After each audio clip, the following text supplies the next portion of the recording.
জুলাই সনদেরই নিশ্চয়তা নাই, আইনগত কোনো ভিত্তি নাই, সেটাতে স্বাক্ষর করে চলে আসলেন। তো এটা তো জামাতের এত শক্তিশালী অবস্থানের সাথে আরও শক্তিশালী দ্বিচারিতা, এটা তো তাদের কাছে কখনো প্রত্যাশিত ছিল না। এটা তো আগামী নির্বাচন কিভাবে, কখন, কতটুকু গ্রহণযোগ্যভাবে হবে, নির্বাচন কমিশন যদি মনে করে তার নির্ধারণ করবে, এটা ভুল। এটা নির্ধারণ করবে বাংলাদেশের মানুষ।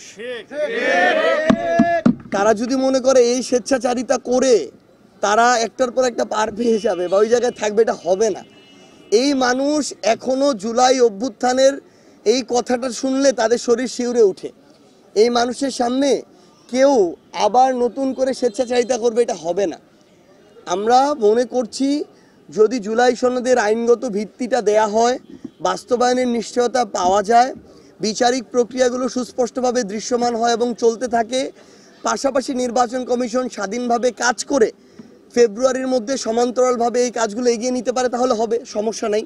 কিন্তু যদি মনে করে যে যার মন মর্জি মতো কাজ করে যখন যেটা ইচ্ছা করে দিবে, সনদেরও খবর নাই, বিচারেরও খবর নাই, সংস্কারেরও খবর নাই, তাহলে তারা যে অলীক স্বপ্নগুলো দেখছে এগুলো শুধু স্বপ্নই থেকে যাবে, বাস্তব হবে না। আমার এক নেতা বলছে না, জাতীয় নাগরিক পার্টির সংগ্রামী আহ্বায়ক, জুলাই অভ্যুত্থানের মহানায়ক, এক দফার ঘোষক নাহিদ ইসলাম বলছে,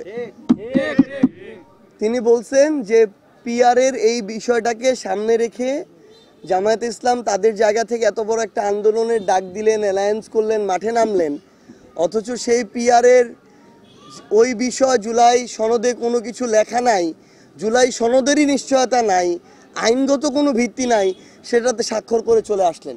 তো এটা তো জামাতের এত শক্তিশালী অবস্থানের সাথে আরও শক্তিশালী দ্বিচারিতা, এটা তো তাদের কাছে কখনো প্রত্যাশিত ছিল না। সো আমরা আমাদের জায়গা থেকে রাজনৈতিক দলগুলোর কাছে, যাদের কাছে মানুষ অনেক আশা করে, তাদের কাছে এমন কথাটাই প্রত্যাশা করি যেটার উপরে তারা অটল থাকতে পারবেন।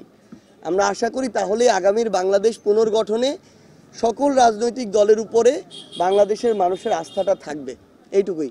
Thank you.